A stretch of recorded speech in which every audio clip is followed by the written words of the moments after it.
All right, guys, I got a fan question. I usually answer these all in one video, but I thought this one deserved a little special attention.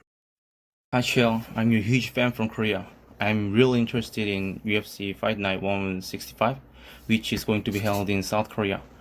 Korean Zombie and Brian Ortega is going to fight, and they both have skill sets to finish the fight, and they're both top fighter. And how do you think the fight will go on? Well, how do I think that fight's going to go? There's some guys who, their career is like a fine wine. It just gets better with age. And I don't know if there's a finer example than Conor McGregor, okay? And I ask a question. You guys tease me for the question, just how good is Conor McGregor? But to remind you of Conor's career, and it's very important that you understand this, because for most guys, this happens on absolute accident, but it's still a real thing. To remind you of Conor's career, he was brought up slow. Now, that is a quote by Dana White, who said, look, we're going to bring this guy along slow. We see some major potential. We see a major upside. I'm not going to throw him in the fire too fast. He fully admitted, and Conor was going in there in matches where there was a lopsided expectation of how he would do. Lopsided. To the point that Dana would, but why does Conor keep having such easy fights? Why is Conor fighting a 21-year-old named, what's his name? Max Holloway? Why is he fighting this? Well, kind of bringing him up slow and letting him test his waters, and he's got a big fan base, so we just want to throw him in too fast. Hey, Dana, why is Conor being given such an easy fight? Why is he fighting this kid, Dustin, is it Poirier? Do you see the problem? Do you see what I'm talking about? At the time that Conor fought Max, nobody knew who Max was. Now they know him as the greatest featherweight alive. The time that Conor fought Dustin Poirier, nobody understood that Dustin Poirier was going to go on to be the world champion. It was just one of these things where you don't know until enough time goes, but you just don't know.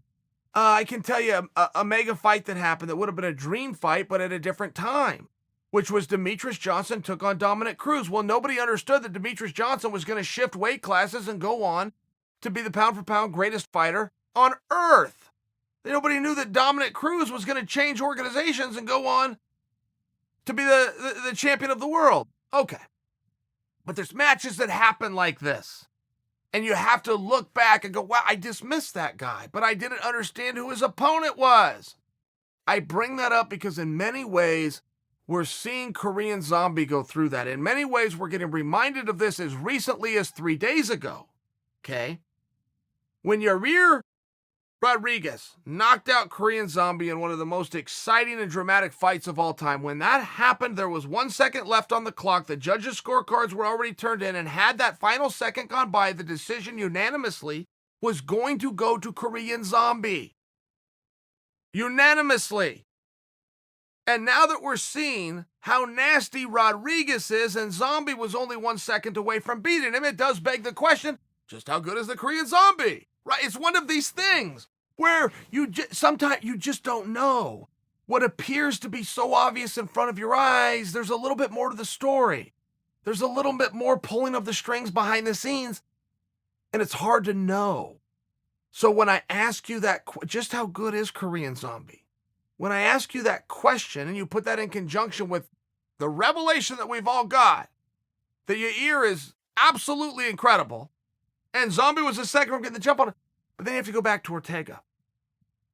For my money, early in Ortega's career, I was so blown away by this guy. Oh, and it was a toughness more than skill. I could see the toughness.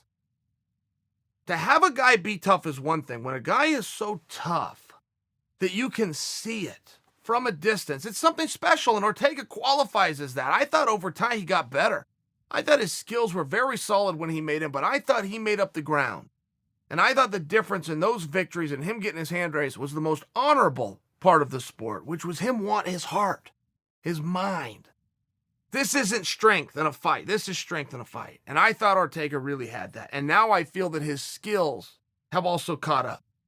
I do think that it is very fair to look at how much time has gone by since he was in there in Max, and also with the outcome of that contest. Many times in fighting, guys will suffer that stoppage, that beating, that brutal fight, and they'll never return to form.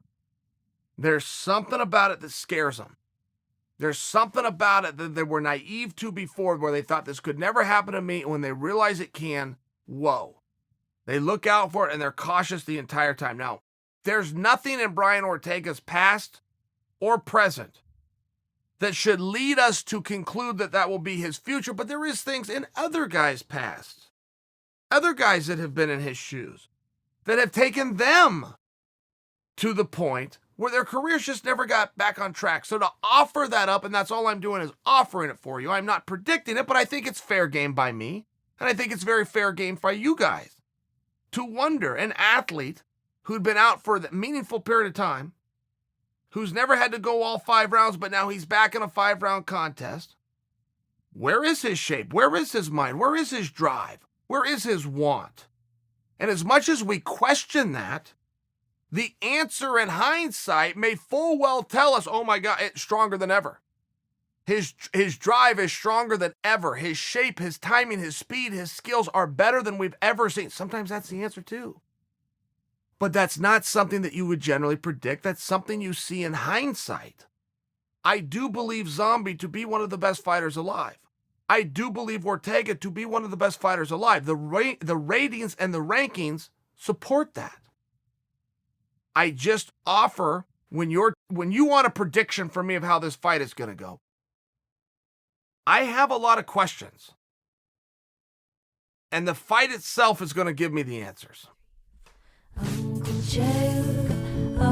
Chael, there's no bad guy like Uncle Chael. Never lost, not even around. Undefeated, undisputed, oh yeah.